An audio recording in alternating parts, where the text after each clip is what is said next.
Hey everyone, welcome back. This is your girl Brie Undeniably, and you are tuned in to my new speaker series, Deep Conversations with Dope Individuals, where we are talking development, decision making, and dedicating your life to purpose. I am here with a super dope individual.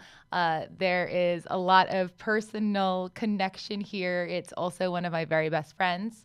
So I'm super excited to have her here. First, I like to give some quick shout outs because I get so excited about the conversation and I forget at the end. So now is the time. Shout out to Gotham Podcast Studio. That is where I am working out of. Thank you all so much. I love the space. And a super, super big shout out if you are watching this on YouTube or any streaming source. You can see the merch that I have on right now. This is the Bosky Claus. Since this is coming out during the holiday season, shout out to Emcee Kicks, the whole Emcee fam.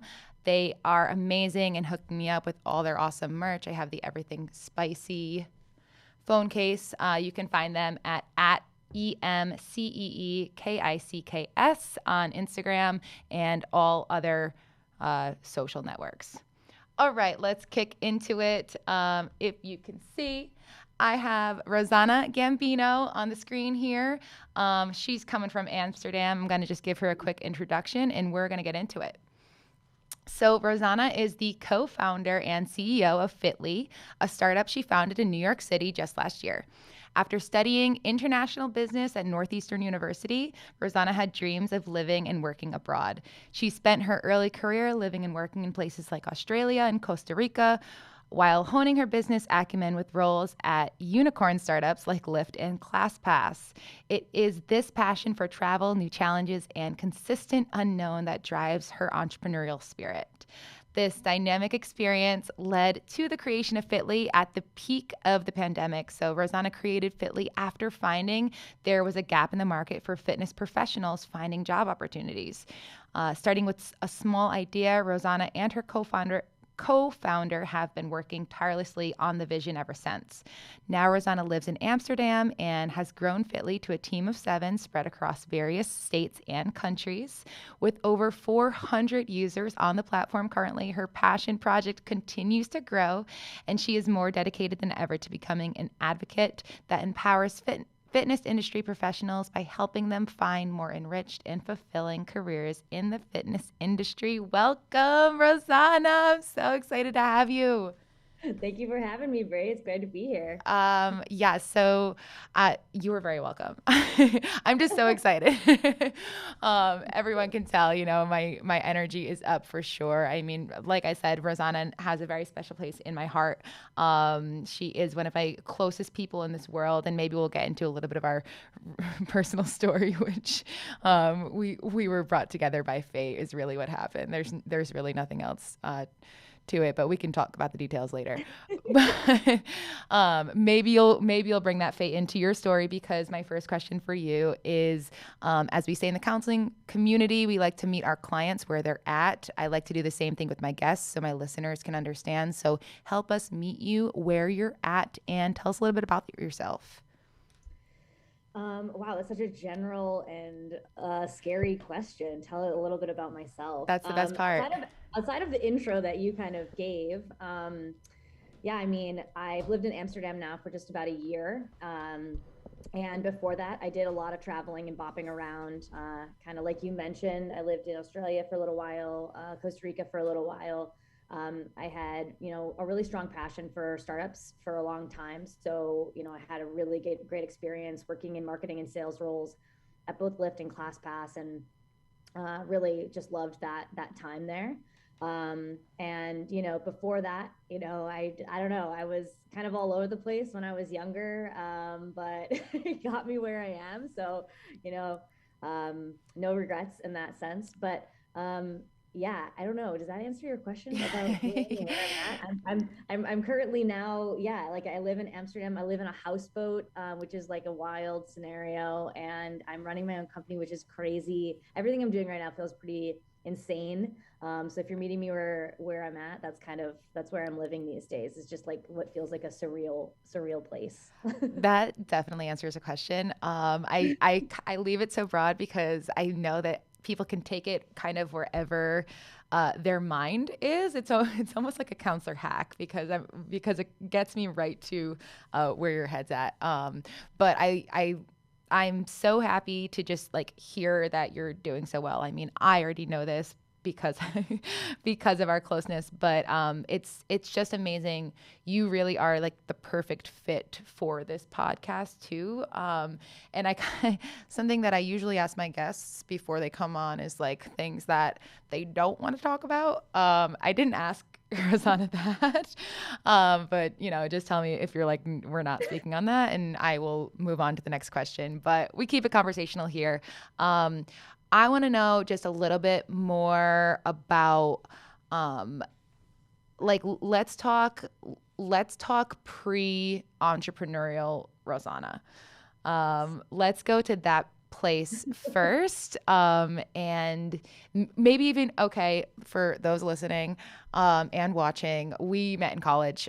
We actually were forced to meet in college because we were random roommates. The joke is that the admissions committee literally looked, they're like, oh, Italian last name.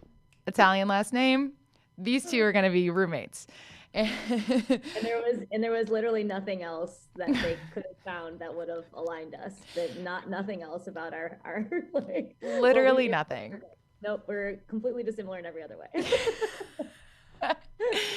And it worked great. It really did. So we are total opposite. Northeastern for that random housing. Whoever's doing housing over there is killing it. Lifelong friends. Thank you. Seriously, shout out to Northeastern. Your committee really knows how to pick and pair over there. But no, it actually worked out great. Opposites I attract as friendships as well, because we really did. We built an instant connection. But I think that, as like two of the main focuses of this podcast are development and decision making, I want to rewind, and I want you to maybe just like bring us into a little bit more of that space, pre-entrepreneurial Rosana. Also, I'm pretty sure everyone nowadays calls you Ro, except for me. I just don't, and I never will. But most people call her Ro. Rosana, tell me more. Either way, it's totally good. Yeah, it is. That is the new nickname. Yeah. So I guess pre-entrepreneurial Ro. I mean, it's like I was always like entrepreneurial, but I never knew that about myself. I mean, that kind of really like actually dives right into it. Is like that I was like way too afraid to even like actually think that I could do it. To put myself out there in that way, make myself vulnerable in a way that like would be such like a public way of failing. So like even if I had an idea, or even if I wanted to do something, I just was like, you'll never be able to do that for so many reasons. And even if you did try, if you failed, like you would never be able to recover from that. And it's such a public form of like embarrassment and shame that at the time I never thought I would be able to bounce back from. No, I mean, you're touching on real things and real emotions. Again, like so much of this podcast is to put those out in the open, because we all have them. We all feel them. No one likes to feel shame. No one likes to feel vulnerability, but like that is where our strength is formed, really. That is, in those places that we don't want to go, those dark corners. Yeah, 100%. I was like, I was really excited to come on this podcast. And part of what I think I've really been leaning into as becoming an entrepreneur and starting my own business is like how I want to be doing this in this community. Like, I'm not going to take the same path as every other entrepreneur. I'm probably like the most unlikely entrepreneur that you could find. I know like entrepreneurs come from everywhere, and that's like what they say, but if you look at statistically who's successful and who can do it, and all those things, those numbers really kind of show, or at least scare a lot of people away from trying. Yeah. And I think what I wanted to do is like, there's a lot of boxes I could try to fit into to do this, and I didn't want to do that. And I think I'm really driven to stay true to who I am and who I was prior to this, and making sure that as I like grow this business, I am putting myself out there and making myself vulnerable in the ways and talking about the ways that I got here because I've never believed I could do it, and I want everyone to like truly believe that they can do something that they want to do. Because if I could crawl from the depths that I crawl from to do this, anyone can. I mean, I believe you, and I love to hear it. I mean, what you're saying is it's so important. It's so valuable. It's what we need to hear. It really is. It's what we need to hear. And again, like I know that I know more personal details, so I'm like over here shaking my head, like, yeah, like you came through. You came through a lot to get to where you're at, and you know, in in our ancient almost 12 years of knowing each other. For real, it's like, you know, I know that we all transform and grow, but it is pretty incredible to actually see that journey unfold before you. Let's talk about a little bit, you know, getting Fitly started. Maybe there was a point for you that it became real, or that you know you had that I can do this or I'm about to do this moment. Did you have any of those, or is there like a point in time that stands out for you when everything sort of like hit you, like I'm doing this? Yeah, I think that point still sort of hits me like kind of every day, to be completely honest with you. But I think, one thing that I heard, like, I don't know, 10 or so years ago that had always kind of stuck with me is, success comes from when the luck and opportunity sort of meet. Or like luck and preparation, I should say. I think it's luck and preparation. Actually, Okay. yeah, I think that's the saying. Oh, I'm totally messing it up, but whatever. It sounds like it could be all three of them. It Luck, could be all three of those we things, actually right? just we enhanced the saying. Yeah, I'm enhancing it. Anyway, Luck, the point preparation, is that, like, opportunity. there's an element of like you having to prepare yourself for what could happen, and putting yourself in situations and making yourself grow in ways that are uncomfortable and things like that, because when luck strikes or when the opportunity strikes, like that's when that moment of, oh wow, okay, like I can do this now, happens. Or like, that's when like those successful things can grow from. And again, I'm mixing up all those words, but whatever. So I will say, like, I had spent, you know, like 3 years, I had just like really finding myself, like really diving into who I was, learning to live on my own and learning to figure out how to be strong within myself.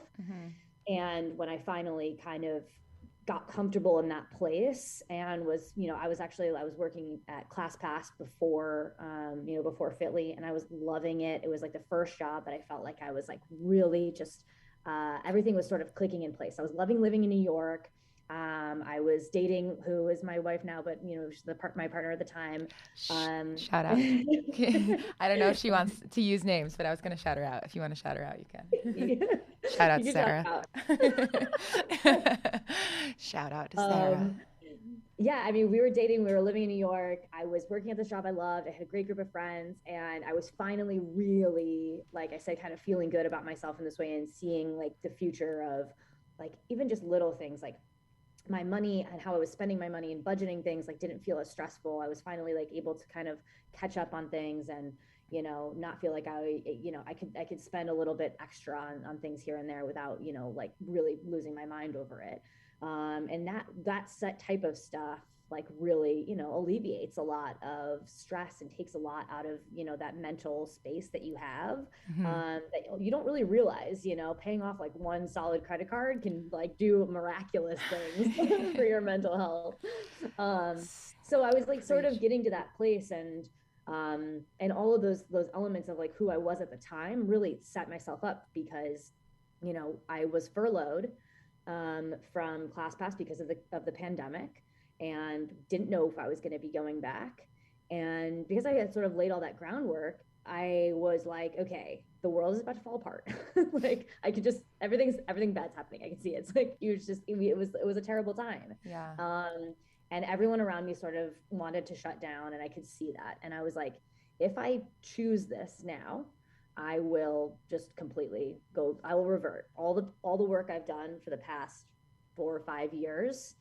I could easily just crawl back in that place, go back to old habits, stop working out, stop, being healthy and stop treating myself well, and go back to that previous me. And I just didn't want to do that. And so I was like, okay, I'm going to work twice as hard, and I'm going to keep working out, even though it's uncomfortable and hard and like challenging to do it at home, or like, whatever was happening at the time, wearing masks, all those things I didn't want to do. I just was doing it, trying to eat as healthy as possible and trying to think about truly like what I wanted my next step to be if I wasn't able to go back to ClassPass. And I was considering going into personal training. And that was like sort of what that spark was. And I had my massage therapist license, and I'd always really been interested in fitness and wellness. And I was like, okay, cool, let me explore this. And I started talking to my friends in my network who I knew were trainers or new trainers and things like that. And I was like, okay, so how do you like know what certifications to get? How do you know what jobs to get? Where do you find these things? And they're like, oh, I don't know, like word of mouth, or like, the gym you want to work at and you just go apply on the website. Hopefully they have a job. And I literally was like, wait, there's no app for that. Like that just that seems crazy to me. Like that there's this huge, massive industry, which I knew because of being a part of ClassPass, and I knew how rapidly it was growing and how areas of the tech in this space were really taking off. And I was like, it just doesn't make sense. And it was this like burning thought that I was just like, I want to do this. And I don't know how I'm going to do it yet. I have no development or tech skills really.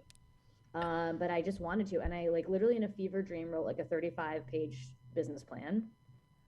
And I called my co-founder, Crystal, and I was like, hey, I have this idea. And I think it's a really good idea.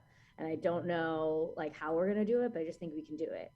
And she was like, all right, let's do it. And that was how it started. And I mean, it never really felt like, oh, we're not doing this. And I think a lot of that was because of her. Like, I can't stress enough or be more grateful for like having her as my partner through this entire thing, because when you have that accountability partner to be like, okay, this is my passion project, great, I can wake up and sort of do it, but like no one's there to be like, hey, like what are we working on today? Like, hey, like what steps and goals do we have? So it always felt really real. Like it always felt like we were moving the needle every single day in some capacity, even if it was small ways, towards that goal. And, when we got to like late October, and I'm really like kind of just going into everything now. Is that okay? I don't know. Please, this is your episode. They've all heard me speak for 10 plus episodes. So now's your time. Also, shout out to Crystal. The personal connection between Rosana and Crystal and I all worked at Beauty and Essex together in New York City. Yep. So that is that connection. I haven't seen Crystal in a while. Crystal, I hope you watch this episode, and I hope we can connect soon. Okay. She definitely will. She's very and I'm doing this. She like has her calendar, my calendar as like part of her calendar. So she was like, oh, you're doing a podcast with Brie? Like, that's really cool. She actually helped me write my bio. Did she? Okay, well, she's coming on next. We're going to get her perspective as well in all of this, which I think would be awesome. I know you're going to keep going, but I just want to point out a couple of things that you've said. Actually, two things that I think are super important. One, when the pandemic hit, for you, it seemed like in your story, it was almost like something like a fight or flight, where you can kind of like run back to your old self, old habits, or fight to continue with what you were trying to do, even if you had to make major changes to do it. What I think is so cool and what you really described in the fact that you not only chose to fight, but like you like went double time. It was almost like you realized that it was going to be harder, and because it was going to be harder, you didn't put in the same effort. You did double the effort to make sure you were consistent in doing it.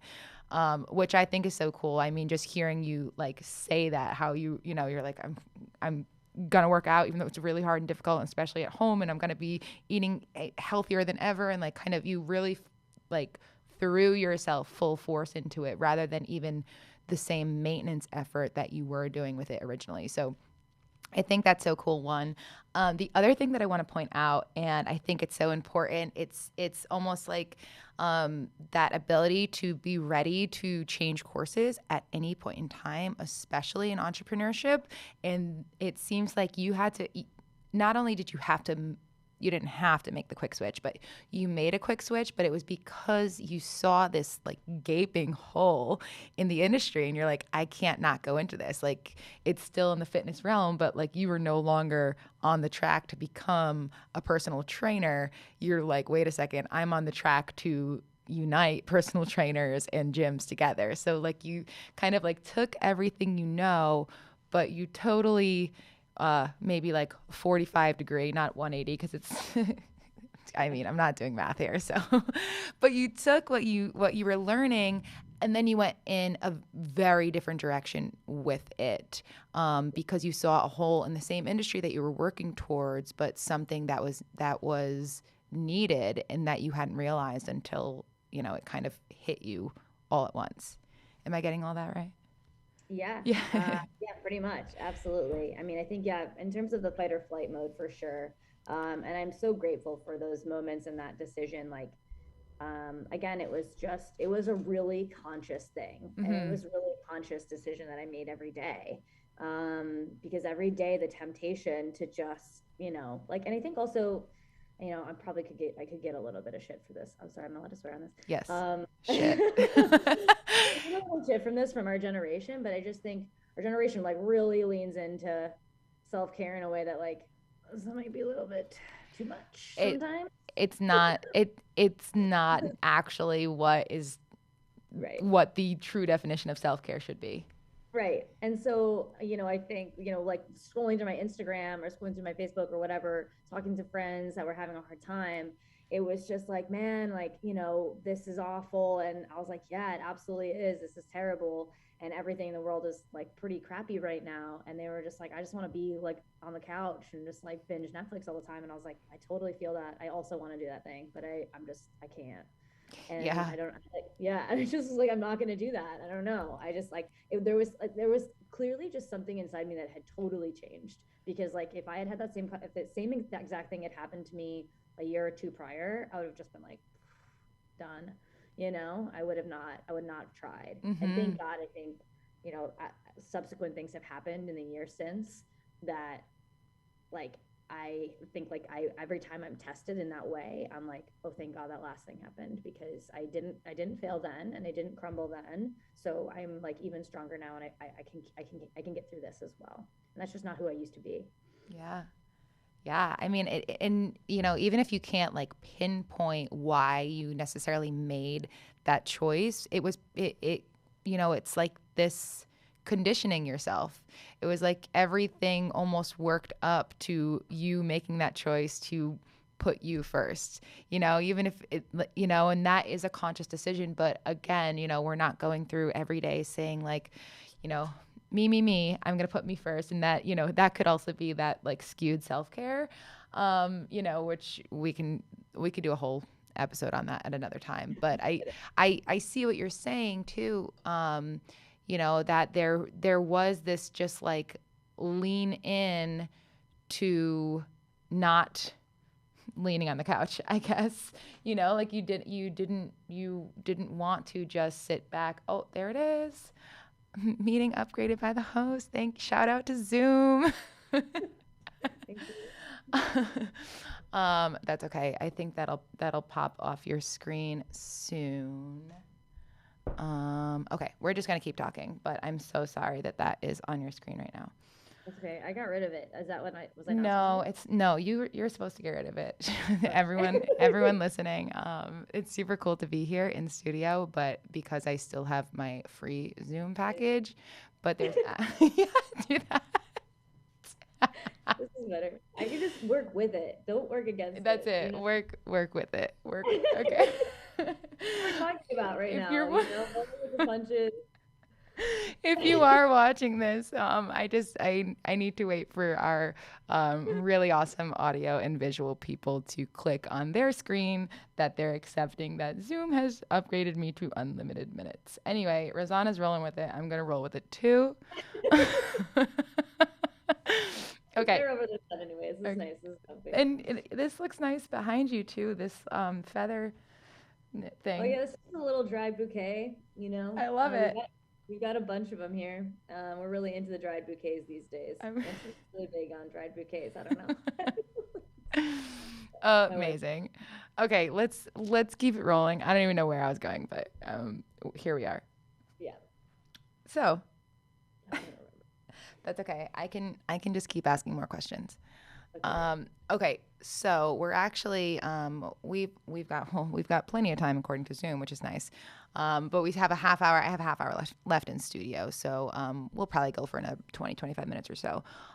Let's talk about actually. We'll do a transition because I know we could definitely talk about the way the pandemic changed all of us in so many ways in forever, and for me as well, as many of you know, like that coupled with my whole medical thing, learning how to walk again, that was like a major switch for me. But having that pandemic time to really, grow into myself again and kind of understand myself. And that's so important for growth. So we are now hopefully coming out of all of that craziness almost 2 years later. Let's talk about the growth of Fitly and kind of what it's done from where you started to where you're at now. Oh, wow. Yeah, it's been a journey. Every day is a journey. Uh, so yeah, so I mean, like I said, we kind of started with this like really crazy idea. I just sort of ran with it. At first, it was like, Crystal would come over a couple times a week, and we would work on it. We were working on it every day. We just tried to like get in the same space, work on it together. We didn't have either of us had any coding or developing skills, so we immediately tried to like find a tech guy to a developer to help build a website and a landing page, at least get something up to like sort of put us on the map. But what Crystal and I are really good at is branding and marketing. That's both of our backgrounds. Mm-hmm. And so we immediately came up with like logo design, how we wanted it to look and feel, our mission, what we wanted the company to be about, the values and things like that, really honing in on those points. And we started sort of circulating it. We got a landing page up that was pretty bad. It was like it was not great. And at first we were just like pulling jobs that we could find online from like Indeed and things like that and putting them in one place and just trying to get fitness professionals to know about it. We're also interviewing a lot, talking to people like, what should this look like, what should this feel like. But after we started kind of working through it a little bit, it was really tough gaining traction. That 0 to 1 moment, 1 to 2, 2 to 3 is slow. That is like a really tough climb. And I mean, it still is. We're still definitely in that stage. But it's in the very first days when you have, 10, 15 people and you're begging your friends and family just to do it, like that's brutal. But pretty quickly people are like, wow, I really think this has legs. I think you should try to seek money. I think you should try to get some investment. Um, and I will say it was a really interesting time to be doing what we were doing. Like, I think if circumstances were different and I had a job, if I like could have ideally like planned out how I rolled this out, it would have been a side project for a long time that I was growing and building and that we were working on separately and like together, like whatever, separately in our having our own jobs, but then also like coming together and working on this so that we could have grown it a bit more slowly. But we weren't in that circumstance, and we really didn't want to have to. We were both on unemployment because that was the pandemic, and we had both just got laid off, and we're like, this is the time that we have to sort of start building this. Right. And we wanted to get it to the point that we were running with it enough that we didn't have to get other jobs. And so we started seeking investment and came into, after like I think 3 or 4 grueling months of going through investors. Mm-hmm. And we finally met our investor in, I want to say, February. And he gave us a little bit of pre-seed funding, enough to basically start working on the app, and really enough that we didn't have to take other jobs, which was awesome. Really just incredibly lucky to have had that experience. And how I kind of look at this every step of the way is like, every stage that I take this is incredible to me. Like every step that we're able to go is phenomenal. I am going to push this as hard as I can until, until hopefully it takes off and succeeds. But I can't be afraid of the failure possibility anymore, because it's just, every step that we've taken has been incredible. And so after we started building the app, the app launched in August actually, and since then it's been a really big push. So we hired a couple salespeople.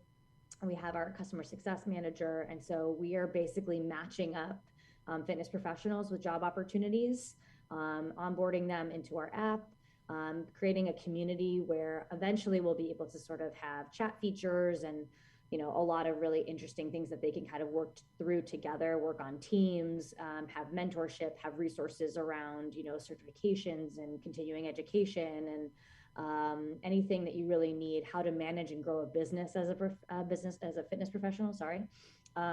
Because a lot of fitness professionals went through a lot of massive change through the pandemic as well, and had to completely pivot to running their own businesses and didn't really have any experience doing that.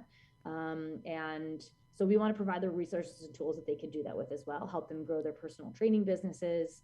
So we have a lot of really cool ideas, but yeah, now we're at, like I said, 400 users on the platform, which is incredible. We have about 30 gyms and studio clients who post jobs and are seeking our recruitment services.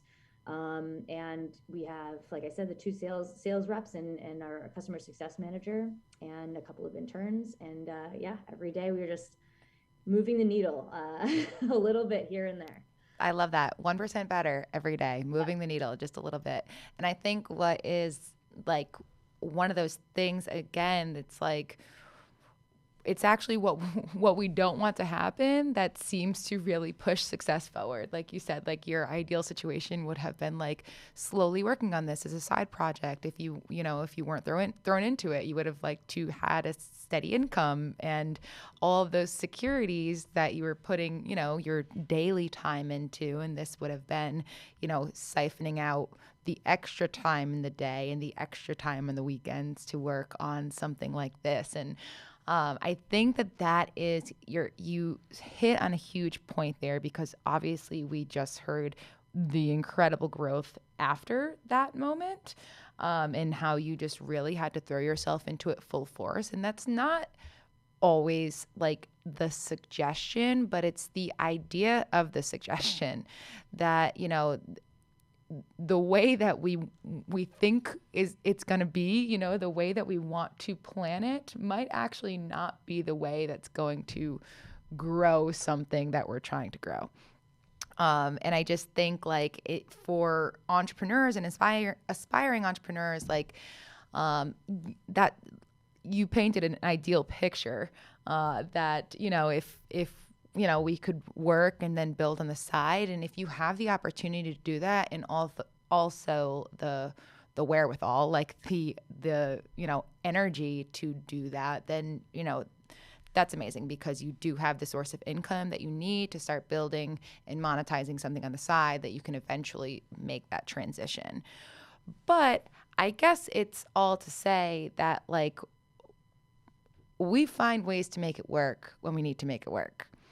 And I think that your story with Fitly is a true testament to that. Like you knew that you were given this time to build, and you threw yourself full force into it because you knew that time was limited, so to speak, because your job could have called you back, and we knew that unemployment was not going to last forever, and all of those types of things. So you kind of like took the cards that you were given and just played the hell out of them. Yeah. There's never going to be a moment like this again that I have this chance. There's never going to be a time when unemployment was as great as it was, was so livable. And it it's one thing to say like, oh, in my, like you're the point that you're trying to make about, having that ideal vision of how things would have gone if it had been like a side project, things like that.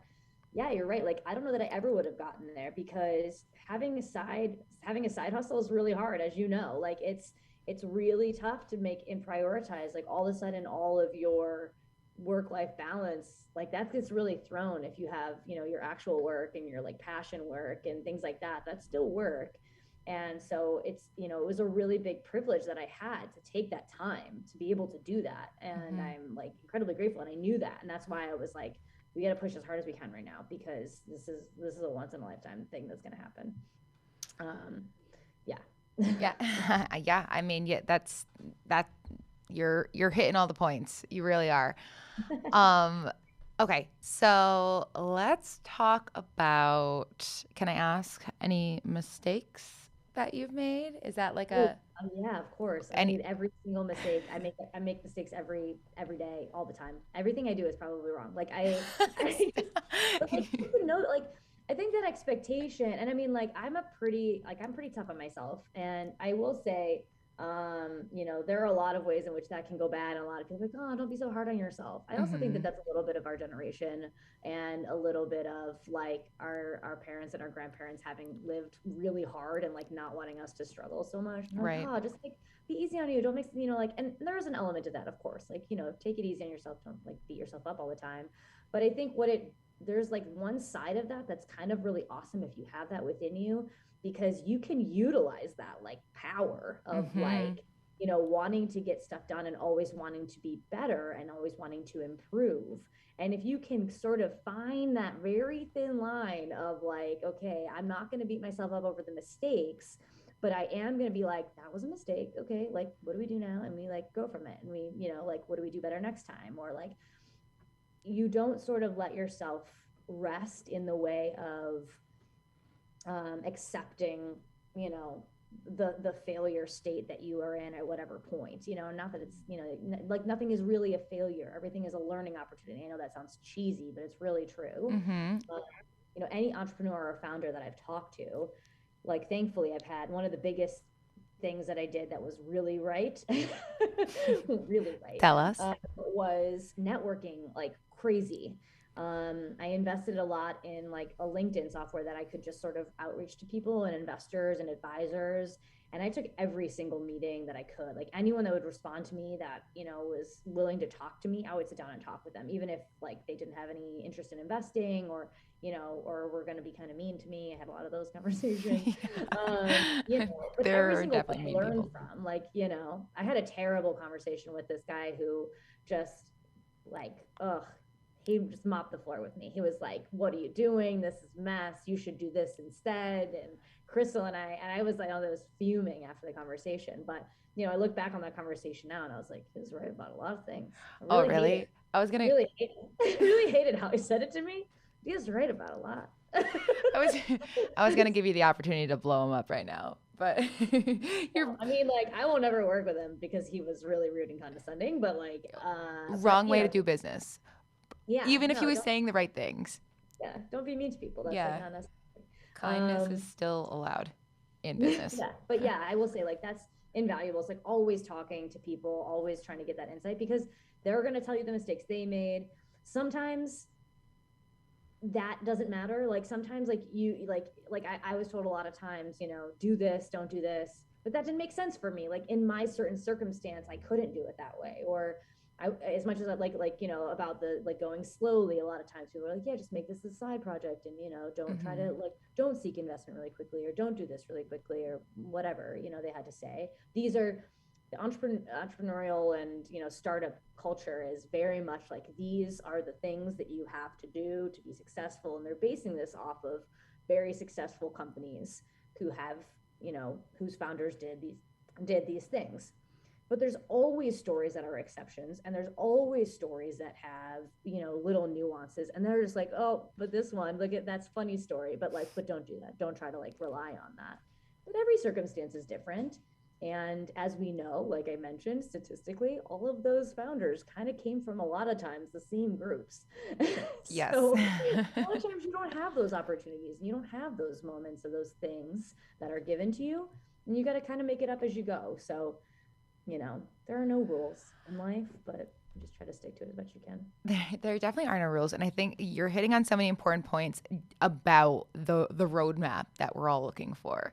Like we try to base our what we're doing off of others' success stories, and people will say you have to do this, this, and this, and you can't do this, this, and this. But then there's those exceptions that you're touching on, where it's like, okay, but that person was able to do it with this exception because of X, Y, and Z. And it definitely is incredibly important to take it all in with a filter and then, sift through it as you go. Because there's probably going to be gems and nuggets of advice that you're going to get along the way that are going to propel you forward at lightning speed, and pieces of information that are definitely going to do good things for you. There's also things that you might receive from high level individuals that might offer you advice that is absolutely not what you need, and because they don't know all of the intricacies of your business, they'll give you what pieces of advice they think will work, and that could derail you. So I think, to your point, I think it is about being so open and willing to accept all of the advice that comes in, but do a good job of internalizing it and spitting out what doesn't actually fit you and your plan and your story. And that's actually something, I would say a pretty terrible piece of advice that I have received was that at the end of the day, and this was from strictly a salesman, at the end of the day, no one gives a shit about your story. And I was like, well, that is the most salesy thing I've ever heard. And it sounds like it's coming from a really broken individual, who's not ready to. Professional, that's also not necessarily a good sales tactic. So, for me, my story, though, I don't need to now infuse it into everything I do. My story is what has brought me here to this point. And it doesn't need to be other people's stories, but it sure is a driving force for me. And I remember looking at him kind of cross-eyed. I was like, okay, I'm a counselor and I want to recommend some things to you too. But right. But if you were to break that down, I mean, and I have no other context of this conversation, but if I was to take that segment totally out of context, how I would try to be maybe what he meant is at the end of the day, you push comes to shove, you have to get it done. And so right, maybe no one gives a shit about your story is definitely not the right way to say it. But what he was trying to say is at the end of the day, no matter what your story is, yeah, you have to make it work. Right. I'm not discrediting him as a sales individual, because man was making money. So again, different things work for different people, and that's totally okay. And I definitely, like you said, I can take that in, because at the end of the day, if I am trying to make sales, then I got to tap out of my own emotions and tap into the other people's emotions. I want to know what your story is so I can sell you. And so I totally understood, but he came at it in such an abrasive and abrupt way that he had actually no other context, and it was well, I can take the gems from what you're saying as a mega successful individual, but I'm definitely going to let go of the pieces that don't serve me, because your business practice isn't the only practice that's available in order to be successful in business. So, yeah. I did the same thing. When I really first got started, I started listening to a lot of podcasts on startups and entrepreneurship and everything. Went down this rabbit hole of founders and all these things. And at first, I was obsessed. I was listening every day. I was reading books. And I got to a point where I would start really beating myself up, being oh my gosh, I'm not doing all the things I need to be doing. And it took me a while to get to exactly the place that you're saying, where I was just being okay, you know what? I found this really inspirational and this is really helpful to me and my vision. This part's really good.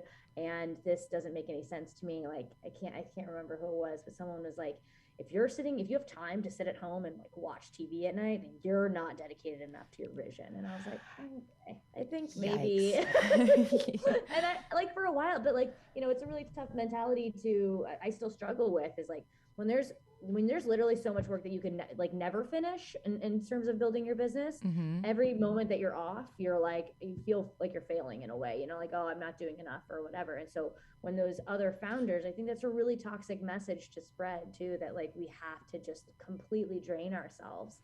I'm really grateful that I live in Europe doing this, because I think The European mentality of work has allowed me to not, totally kill myself trying to get this project off the ground. You actually bring up a question that I was going to ask you, because you were touching on how hard you can be on yourself. And I was going to sort of ask, like, how do you find that balance? Because I know you personally, and I know that's necessary. Obviously I know me personally. But I actually know that that's necessary for everybody. But the quantity doesn't matter as much as the quality. So whoever you were listening to, like, if you can sit down for a half hour of TV or whatever that is, like, well, maybe it's the only half hour of your day, and maybe that is, how you take care of yourself and how you unplug, and that's how things don't lead to burnout. But I kind of want to bring it back to that notion of, like, you being hard on yourself, and sort of how you make sure that doesn't totally intrude on both doing business productively, and also taking time for you productively, because that balance is so important. Yeah. Okay, how much time do we have? We have 8 minutes. I also have rapid fire questions. Try to put it into a few. Okay, I'll try to be brief. Okay. I wanted to bring it back, but I won't bring it back because I'll say something really quick, because I just think it's a really important point. Like, I was like, it's, again, I want to be very vulnerable and honest about my path and how I got here. Mm-hmm. I was really bad to myself for, like, my entire childhood and all the way into my mid-20s. It's just like, I would beat myself up like crazy, physically, drinking too much, like all these things. All those were other ways of, like, self-abuse, not taking care of myself, not working out, all of those things. And fitness actually was like a really huge turning point for me, which is weird because I was a high school athlete, and, like, I swam and did all those things, but it never, like, really resonated with me until I started working out on my own in ways that I really enjoyed. Mm-hmm. And started really liking it. And it really caused this fundamental shift of, like, wow, if I'm going to take care of myself in these ways, you know what I mean? Why would I, like, abuse myself in these other ways? Right. And if I am physically able to do this really hard thing and make these steps, like, whether it's lifting weights or running a little bit further, or, like, whatever, fitness is to you, yoga, things like that, I think they're all really helpful. Moving your body in general in challenging ways, I think, has an unbelievable impact on how your brain works. Mm-hmm. And I think that was a really big shift for me. And so to me now, like, instead of me beating myself up over a thing, about a thing that I did bad or wrong, or, again, I don't think that anything is really wrong. I always look back and I always say, I did the best that I could with the information I had at the time. And you are always learning and growing. This is what I took from it. And these are the ways in which I want to improve now. And that shift for me was shifting from, okay, I did something wrong, or I did something bad, or I'm embarrassed, or I'm ashamed, and I'm going to beat myself up about this, to I am going to use that to push myself even further. Like, how do I make sure that I don't make that mistake again, or try to avoid further mistakes in the future, knowing that you're totally going to make them. Just like, it's a mental shift of, okay, using that to fuel you, using that to make you more productive, and also noticing the moments too. And you, like, really do need to, like, take a break and be easy to yourself. I can push myself pretty hard, but if I am, on a day-to-day basis, I have built in things that are self-care, which are going to the gym. To me is a huge thing. I don't miss it now, you know what I mean? Or working out makes some passion. And I've had friends push me back on that and be like, is that really healthy? Do you really need to be doing that on our vacation? And I was like, yeah, actually, because it's really, really good for my brain. Yeah. But never question me about, binge drinking or things like that. That's man. totally fine.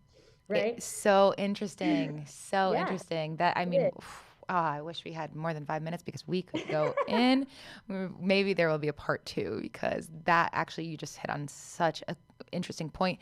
And it goes back to the fact that not everybody functions the same. Not everybody, literally. Like, some people, like, going to the gym every day could seem horrifying and scary. That that could be for so many different reasons. Some people, it is actually their self-care, what fuels them, what brings them the necessary energy that they need in their day. Like, I I mean, that I'm on the same page as you, but wow, that's pretty crazy. But I think, what I'm taking from everything that you just said is that rather than allowing a thing break you down, you take that thing and you build upon it for growth. So like rather than it deteriorating you, you actually allow, a thing, a mistake, quote unquote, to be built upon for your strength. So you use it to empower you. Yeah. And in building your business, in building a business in general, you are always challenged with that. There's no way, like, you can't just turn to somebody and be like, I have this problem. Like, what do I do? Like, there's no one else, like, no one else is going to help you get through that. No one else is going to push you. You know what I mean? Like, you can resources and ask questions 100%. But at the end of the day, you have to find those resources. You have to find that person to ask that question to. You have to find the answer to that problem. And for me, sometimes it takes me a bit. And like, I think my team knows this by now. Like if we encounter something and we're like, are really at a roadblock, I'm like, okay, I just need to think about this for a little bit. And sometimes it just takes me some time to just like process through it, think about it.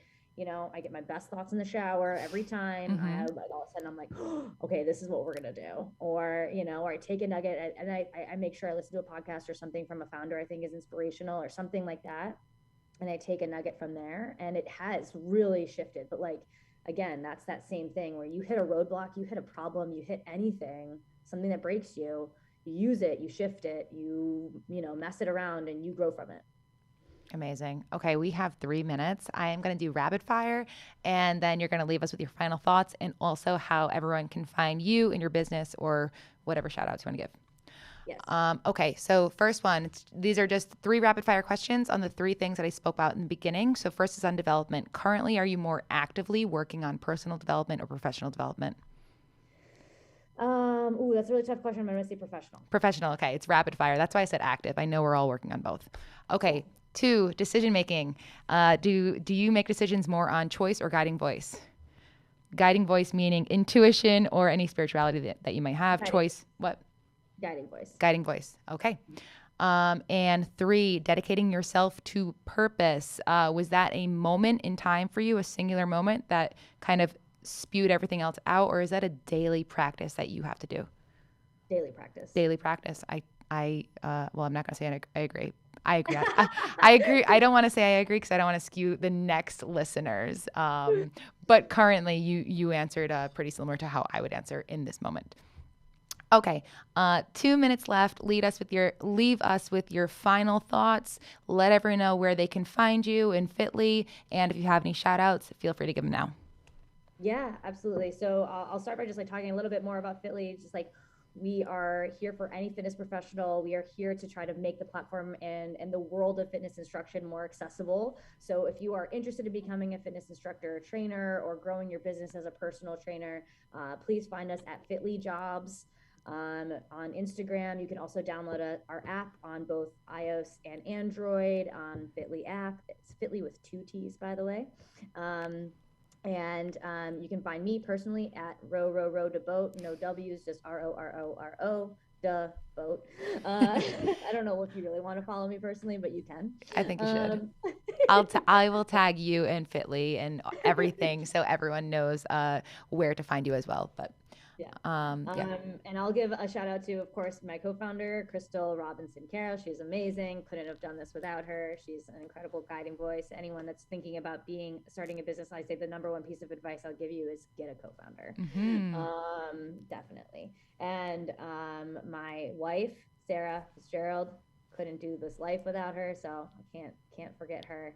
And to all my invaluable friendships like you, Bree. Thank you.